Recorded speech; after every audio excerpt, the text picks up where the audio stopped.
Good afternoon, everybody. I'm joined today by Assistant Chief of Defence Darren Webb, who'll be a familiar face to many people watching from home. Air Commodore Webb will provide a detailed picture of the Defence Force movement and operations. I returned today from Gisborne, where the damage is extensive, and it'd be fair to say that a number of the people I spoke to are in somewhat of a state of shock. There is absolutely no doubt that communities affected by recent weather events are under enormous pressure. We know that some people are finding it incredibly difficult to communicate with each other and with family members in other regions. We're working as fast as we can to try and get telecommunications reconnected. Both fibre routes into and out of Gisborne, for example, have been damaged, and engineers are working on repairs as fast as they can. We're also trying to get temporary measures in place where they're needed, like hotspots, so that people can keep in touch, albeit in a more limited way. 10 more Starlink units are on their way to Gisborne as we speak. A bit further south, 5 Starlink satellite communications units have been delivered to both Wairoa and to the Hawke's Bay, and more are on the way. We've been able to reach Wairoa and the Hawke's Bay by road today, and State Highway 2 to Gisborne has also been opened on a limited basis for convoys of emergency supplies, including food, water and fuel, and it will be open again for further convoys tomorrow. So we've got some temporary supplies en route and more will be arriving soon. Fresh water is clearly an issue. The Navy ships Manawanui off the east coast of Tolaga Bay and Tamana is being ready to sail to the Hawke's Bay with supplies as required. The Defence Force is continuing to bring in supplies through other means as well. The damage to roads in all of the affected areas is one of the most significant issues that we're facing, and we want people in those areas to minimise their own movements so that we can concentrate on getting supplies and repair crews to where they're needed. Encouragingly, every region now has an alternative route that is allowing us to get lifelines into them. Everything possible is being done to bring back power to those areas that have been hard hit by the cyclone and have been without it. The most recent information that we have is that approximately 102,000 customers are without power across the Upper North Island, and that's down from around 225,000 on Tuesday morning. The electricity sector has a particular focus on Gisborne to determine what equipment and manpower they might need. While I was on the ground, I was able to advise the Gisborne Mayor, Stoltz, that the government has released $1 million as an immediate top-up for the Mayoral Relief Fund through the normal process. That's the first step to help get immediate support to those who need it. A further $1 million has also been released to the Hawke's Bay this afternoon. I can assure everyone that we are using every available resource to help find those who are missing and to rescue those who we know about but we have not been able to get to. Over the past 2 days, our Rescue Coordination Centre has overseen 450 rescues, and all rescue requests in the 111 system have now been completed. That's great news, and I'm sure it will be a big relief to everyone across the country. Police are sending an additional 100 staff into the Hawke's Bay and Tairāwhiti areas to support their work in the rescue and recovery efforts, and to assist with road closures and traffic movement, reassurance patrols, and to provide a strong community presence. The police Eagle helicopter will be deployed to the region tomorrow. Those police have come from the Bay of Plenty, Central, Wellington, Tasman, Canterbury and Southern districts, as well as from the Royal New Zealand Police College to support local staff who are already on the ground. Many local police have been the first responders to emergencies, and they've been helping people even in the face of having lost their own homes, and we thank them for that. As at 2:30 this afternoon, a total of 3,544 reports of uncontactable people have been registered with the police 105 function, and a further 450 have been reported as found. That'll include multiple reports for the same people. We believe that the majority of those who are considered as uncontactable simply can't make contact with their loved ones, so police are prioritising those who are in the more isolated areas. It's really important that as people are able to communicate and let other people know that they are okay, if they've been registered as missing, we're asking them to take the time to register their wellbeing online with Police 105. Tragically, police confirm that the number of fatalities caused by the cyclone currently stands at 5. There are still people for whom the police hold grave concerns, and we do need to be prepared for the likelihood that there will be more fatalities. There have been various offers of support from international partners and Australia in particular, and I can confirm that NEMA has accepted an agency-to-agency offer from Australia for emergency response support and expertise. Over the next 48 hours, 5 impact assessment teams, made up of around 25 people, will arrive in New Zealand to work with our FENZ and USAR teams. Once they arrive, we'll have a better idea of how they'll be deployed. This is a complex and dynamic response. Some areas, such as Auckland, Waikato, Thames Coromandel, Bay of Plenty, and the Manawatu and Whangarei, are fortunate to be scaling down their civil defence response, and they're able now to move into the recovery phase. This is such as we saw in Gisborne today, and of course in Napier and the Hawke's Bay, need the basics like food and water and are still very much in the emergency response phase. I can report that all of our hospitals in the affected regions are open and functioning well. We have flown in additional blood, oxygen and other critical supplies to Gisborne and the Hawke's Bay. They've come from the Air Force Base at Whenuapai. I'll now hand over to Air Commodore Webb for the latest details, and then we'll take more questions. Thanks, Prime Minister. The focus of the Defence Force activities this week has been the extensive support of NEMA in response to Tropical Cyclone Gabrielle.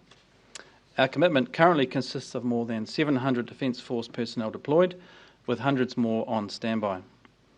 We're using capabilities from all parts of our Defence Force. This includes 2 ships, being HMNZS Manawanui and HMNZS Te Mana, 58 Army vehicles, including 2 light armoured vehicles, 6 NH-90 helicopters, 2 C-130 Hercules transport aircraft, a Sea Sprite helicopter, and a Defence Force command team in the National Crisis Management Centre here in Wellington. Defence Force liaison staff are also located across all affected areas. Our priorities have been on saving people from immediate danger, helping authorities gain more knowledge in what is an ever-evolving situation, and helping to support and respond to any ongoing relief efforts. As you would have seen, our people have been involved in some really challenging situations. We've winched people off houses and rescued a sailor from a stricken yacht, and our Unimogs have helped evacuate people through high floodwaters in appalling conditions. It's worth highlighting that the men and women of the Defence Force live in the communities in which we serve, so we take a great deal of pride in being able to assist our friends in whānau in their time of need. The last few days have seen an intensive effort in the Tairāwhiti and Hawke's Bay regions. So far, we've helped establish emergency communication links in Hawke's Bay and Gisborne. We've conducted a range of reconnaissance tasks to help provide a better picture of the damage to those regions. Food, water and shelter have been provided to isolated communities and the large number of displaced people. We've also moved military water treatment plants to Gisborne and Wairoa, which can produce up to 3,000 litres of fresh water per hour. HMNZS Manawanui, as you've heard, has this afternoon arrived in Tairāwhiti coastal region and has dropped off food and water in Tokomaru Bay. This has been very gratefully received by the locals. We expect the ship to reach Tolaga Bay this evening. Over the next 24 hours, things will be busy if not busier. HMNZS Manawanui is due into Gisborne tomorrow morning, where the ship will prepare to assist the community. HMNZS Te Mana is due to depart Auckland tonight for Napier, and on board is a 25-person emergency response team and further humanitarian supplies. The Army has more personnel to deploy if needed. They have 2 light armoured vehicles, or LAVs, that are checking a road route to Gisborne as we speak. And this is in order to possibly move in a much larger water treatment plant, a capability that cannot be moved by air transport. C-130 aircraft are planning to move Army personnel to Gisborne, move a second military water treatment plant to Gisborne, and move 2 Transpower 4x4 vehicles and crews from Christchurch to Kerikeri. Our NH90 helicopters will also move a small military water treatment plant as well as Army personnel from Gisborne into Wairoa. A further NH90 will remain in Auckland, ready to support if required. This has already been one of our largest domestic deployments in recent memory, and we will continue to support those in need for as long as it takes. Our thoughts continue to be with those communities that have been heavily affected. Okay, I'll open up for questions. Jessica. Can I start with a question for Air Commodore? With the Defence Force, I understand that Australia has offered its support. What will they be used for, and what are the numbers that they're sending over? Yeah, so just to clarify that, we're obviously in communication with all our military partners, as you would expect. They've been proactively reaching out to see how things are in New Zealand. Right now, what we're seeing is the support offered by the New Zealand Defence Force is actually meeting all of those task needs that are coming in from NEMA. What we're doing is a needs assessment in the region to determine whether or not that there's any specific capabilities that we might need or any further personnel that we might need. But at this point in time, we're currently okay. But we'll be making that decision in the next couple of days, and then if there is a need, then certainly we'll be reaching out. So with the extra police that are going in, why is that? Is that because of looting and crime, or is it to help with going door to door? Can you just give us a bit more information about that and where they're going to as well? So obviously police are one of our key agencies when it comes to first line response in a major disaster like that. So we'll have some police who are pretty tired and who have been working some pretty long shifts. So that extra support will be able to relieve some of those who need a break, but also provide that extra support, because when you've got things like traffic management in place, roads are closed and so on, that requires extra police manpower. I just want to be clear, though, that sadly, in a disaster like this, there is occasionally some people who use that as the opportunity for opportunistic offending. The police have been very clear that they are going to crack down on that hard. So now is not the time for anybody to think they can chance their luck. The police are going to be out there visible and active, and anyone who's breaking the law can expect to face the consequences of that. Minister, you mentioned saw the devastation obviously in Gisborne. What did you think, and what was it like to sort of see that for yourself firsthand?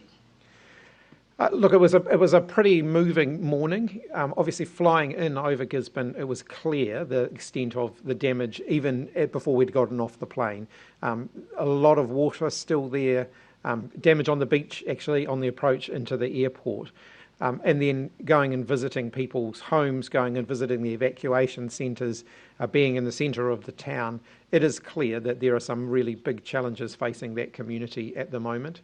Some of those we'll be working hard to try and address as quickly as we can, like giving them some connectivity, making sure that they've got access to water just for basic day-to-day use.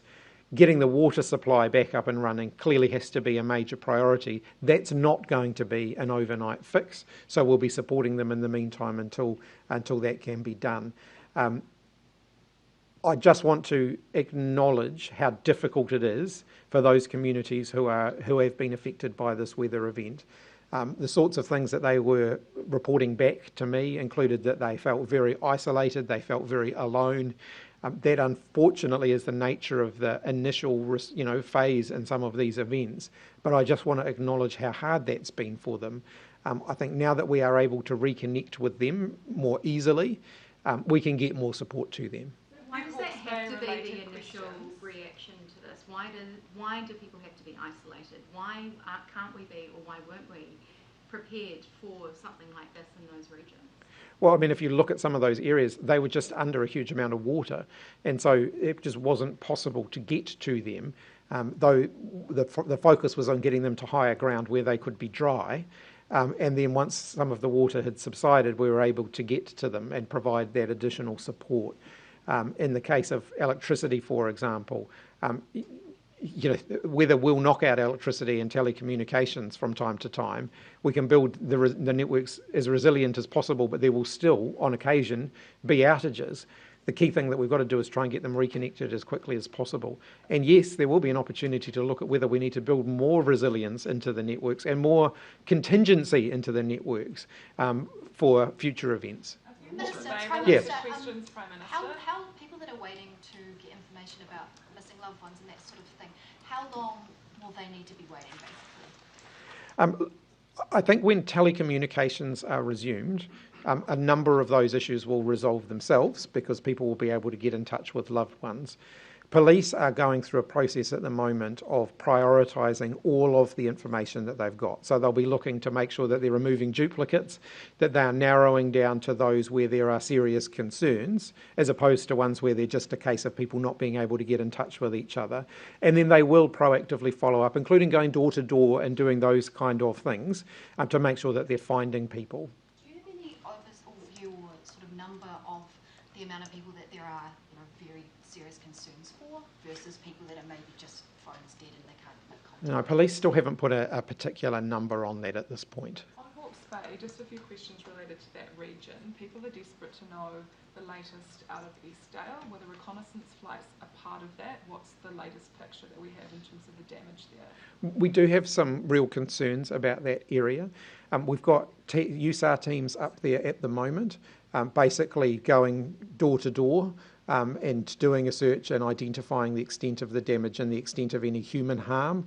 At this point, we haven't had report backs from those teams yet, but it is an area of significant concern. And the Hawke's Bay Expressway, in terms of that being the primary link between the two cities, that was open earlier today, and then it was closed with Waka Kotahi saying that they may be able to reopen it tonight. Is that still your understanding of people being able to travel between those two cities?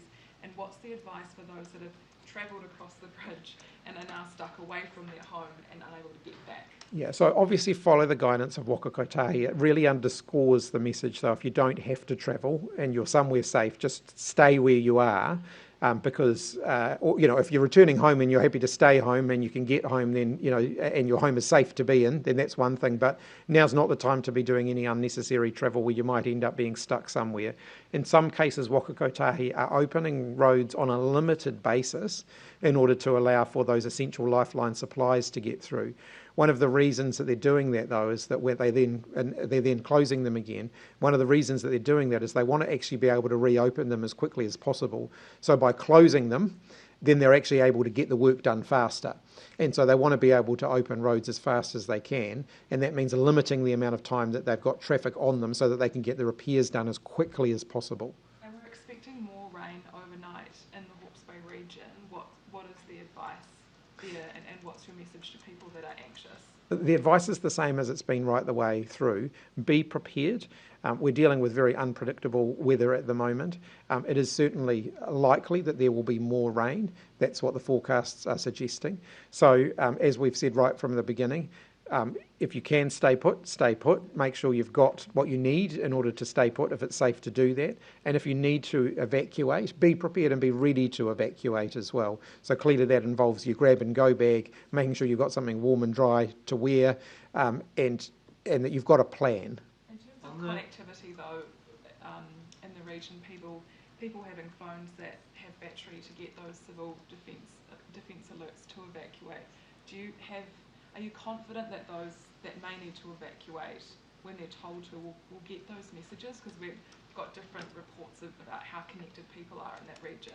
Yeah, well, for example, in some of the communities that I spoke to today, they were going door to door to make sure that people got the message about needing to evacuate. And in the process of doing that, they were able to identify people that needed extra help with evacuating.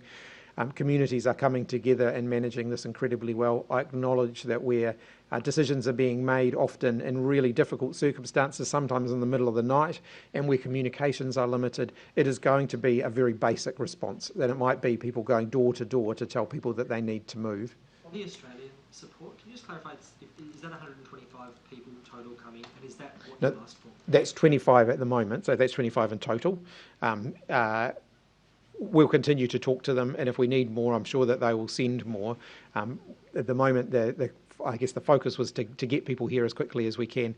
We do have some immediate kind of search and rescue, or particularly search jobs that we will be looking to get help with. What does the impact assessment team actually do?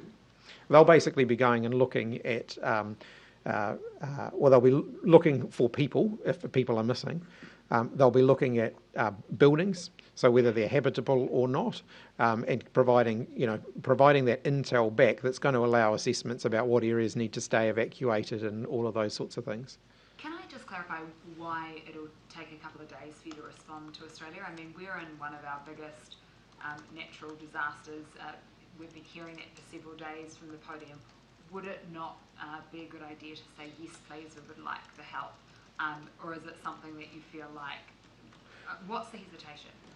Well, perhaps if I could start with the search and rescue teams. We've already indicated, yes, we would like to accept that. Now, I don't know whether the number is dictated by them or by us at this point, but clearly we want to make sure that anybody that we do bring over from Australia, we have something for them to do. And I can tell you that those people will be deployed as quickly as possible, as soon as they get here, to deal with a very immediate need. In the case of the in the case of the Defence Force, I can tell you, as someone who's been watching all of this, everything that we're asking of the Defence Force, they've been able to deliver for us at this point. But I think it's as simple as that. I mean, as you've seen, the New Zealand Defence Force routinely deploys to other nations and assists, and we've got no hesitation in seeking that help if it's required. Right now, as I'm saying, we are covering those tasks with the specific capabilities and the depths required. If it's clear that actually the scale and the scope and the duration looks like it's going to be quite a lot longer, we'll obviously reach out. I mean, clearly it is going to be quite a lot longer. This is not a short-term thing. So would we not be, from an outside perspective, wouldn't it seem that we would say yes, please, to any help that's offered? And for people who are in desperate need on the ground, we can fire in a whole lot of resource.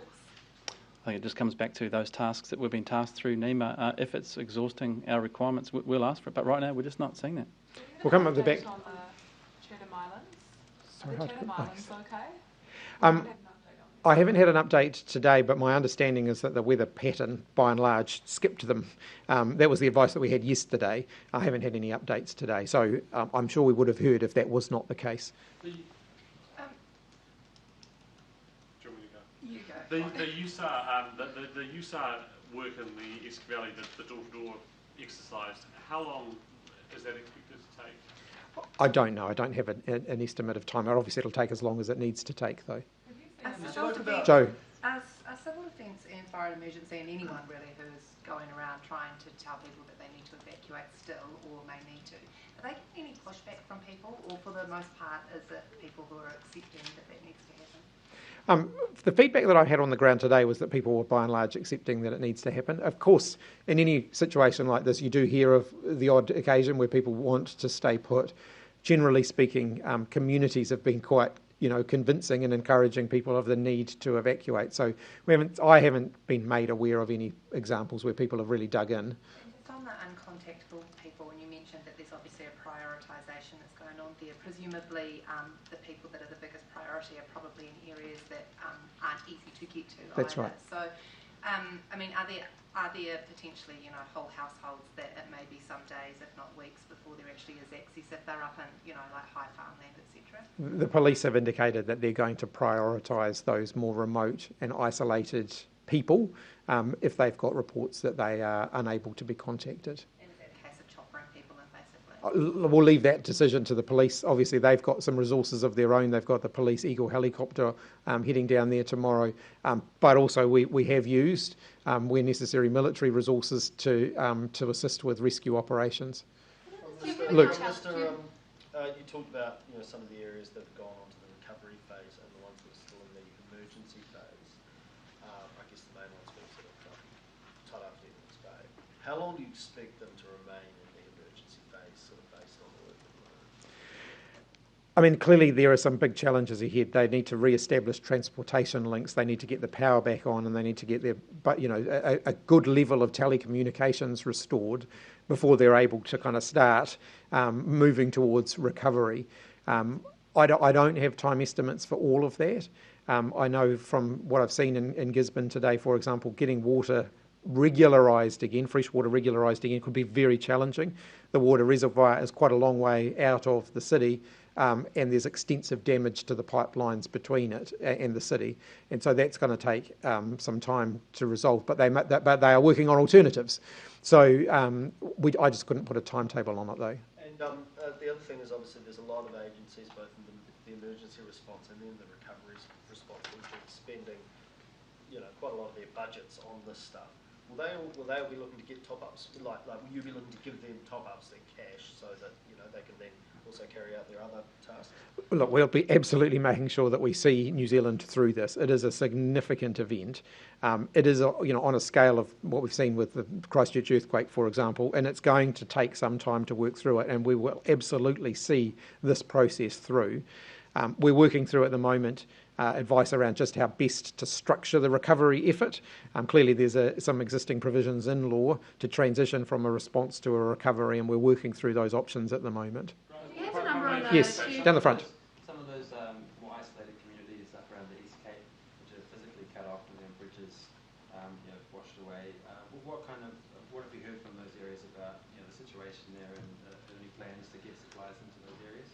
As I've indicated, the feedback that we've had so far is that we've managed to get supplies by and large to those communities that need it, and that actually some limited land transport has now been re-established to most areas, but that may be only for essential supplies under escort, which is what has been happening in many areas. But we will continue to make sure that where we identify areas that have been isolated and that need supplies, that we find a way of getting the supplies to them. Do you have a number on that? So it seems like each day we're seeing that number reduce of people without power. Is there any rough time frame for how long it's going to take to restore power to most people?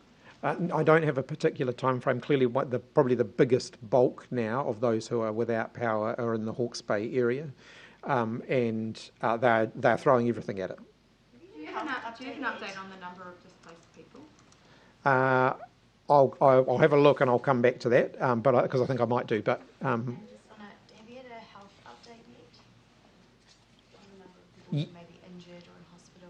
I don't have a number in terms of injuries. No, in terms of the overall health system, the feedback that we've had is that the health system is functioning well, that the hospitals are open, that primary care is by and large functioning well and is well provisioned in terms of the supplies that it needs. So we're not dealing with any critical issues there, but there is some access issues in terms of physical access to hospitals, for example, and the hospitals are working with primary care and with St John's to make sure that they can provide, acute care where it is required if people can't get to the hospital.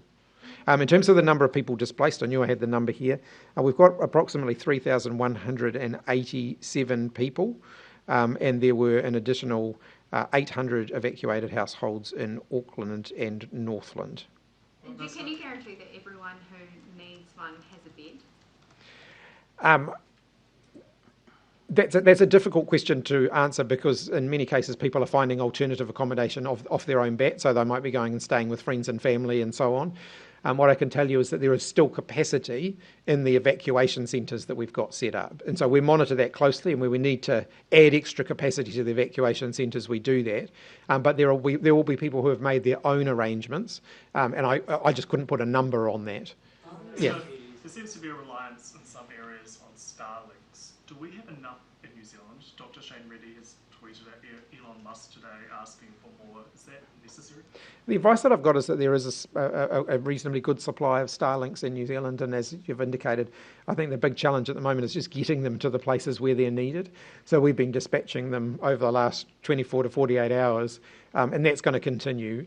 They're not going to provide a complete answer though, but they will provide a limited amount of connectivity in those areas that are currently cut off, and that will hopefully allow us to at least establish some of those basic communication channels. Last time you were standing here, one of the issues was around attrition in the Defence Force, particularly around the MIQ. Is that still an issue, and is it highlighted with big events like this when you really need all hands on deck, if you like?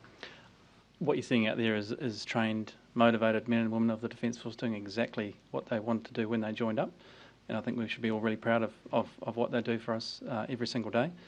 As I've spoken about tonight, we're meeting all those tasks already. However, attrition is an issue, and it affects not just the Defence Force. I think it's probably fair to say if there's a sustainment and a duration challenge into the future, that would be a challenge for us, and that's exactly why we have close relationships with our international partners. How's it tracked since COVID? Has the attrition been better? Attrition has increased in the last couple of years. I think we're probably here mostly focusing on the initial response to Cyclone Gabrielle, but there are a range of initiatives underway to try and bring that back around. Okay, I'm gonna wrap up shortly, but I'll just do one last sweep of questions. So yeah. Are there any communities, like talking small little hamlets, that you haven't been able to reach yet? You're still holding concerns for?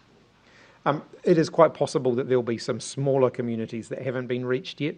That is exactly what the focus is at the moment in terms of getting those door-to-door search teams out there to help make sure we're identifying any that have been cut off. I also ask, there's a growing number of banks that are either predicting or calling for the Reserve Bank to just hold fire on an OCR raise next week, given the huge impact of the cyclone. What would your call to the Reserve Bank be about that? Look, I'm not going to provide the Reserve Bank some feedback. That's probably a better question for the Minister of Finance. I'm not going to give feedback, but I'm sure that it's something that they'll consider. Yeah. Civil Defence staff in the upper North Island have reported low levels but sustained levels of abuse. People are really stressed out, strung out, anxious. Could you just speak to sort of social cohesion, the need for it, and give some reassuring words for those that have been under the pump for weeks and weeks now and are at breaking point? Well, first of all, I want to, on behalf of the whole country, thank all of our first responders, whatever agency they're coming from, and say thank you so much for putting yourselves out there and doing a really critical job at a really critical time for New Zealand. In terms of the New Zealanders that they are interacting with, let's all acknowledge that people are under an enormous amount of pressure, and sometimes when they look back on it, some of the things that those people will have done aren't necessarily things that they'll be particularly proud of, and we do need to give them a bit of a break here. But my message to everyone is try and stay calm. The people who are coming to see you, the people who are trying to help you, are trying to help you. And so give them a break too. They're working long hours as well. I know that not being able to communicate in this era in which we're so used to being able to communicate with each other so easily is adding a whole new level of complexity and stress for people. We're working as hard as we can to fix that. I'll tell you what, you can have the second to last question and then you can have the last one. Is it fair to say that the impact of this event will require a significant adjustment to the forthcoming budget, and would that require adjusting your operating and capital allowances? Look, I think it's going to require a significant investment over quite a period of time. Clearly it's going to have an impact on this year's budget because there will be immediate needs that we're going to need to accommodate. But as I indicated earlier today, we're also going to have to think about the long-term implications of this. We have some infrastructure in New Zealand that we're going to need to look very closely at. We're going to need to think about our roading network, our telecommunications network, our energy distribution networks, and make sure that we have them as robust as possible. We are going to see more of these types of events, and making sure that we are prepared for them is going to require a significant amount of time, energy, and investment. Just back to the sort of the front line. So what are the plans to refresh those who are on the front line who need a break? Is there any, sort of forward-thinking into how you then sort of refresh it and make sure that people aren't getting burnt out? So that is happening on an agency-by-agency basis. And the Defence Force have been very helpfully helping to move people around the country where necessary in order to provide relief. So as I've said, we've had emergency response teams coming up from the South Island in order to head into some of those hot spots in the North Island to help relieve some of that pressure and give people a break. And we'll continue to do that. Police are bringing people in from other areas. Fire and emergency are bringing people in from other areas. So agency by agency, they have plans for this. They've got their plans well developed, and they are absolutely implementing them. All right, thanks everybody. With just the last one. If energy companies, electricity companies are charging customers who do not have access to power at the moment, and are they? Do you know if they're still charging them?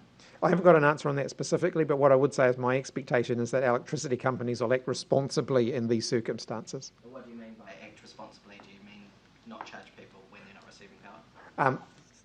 Look, I'm happy to look into that more, but I certainly expect electricity companies to be good social and corporate citizens. Thanks, everyone.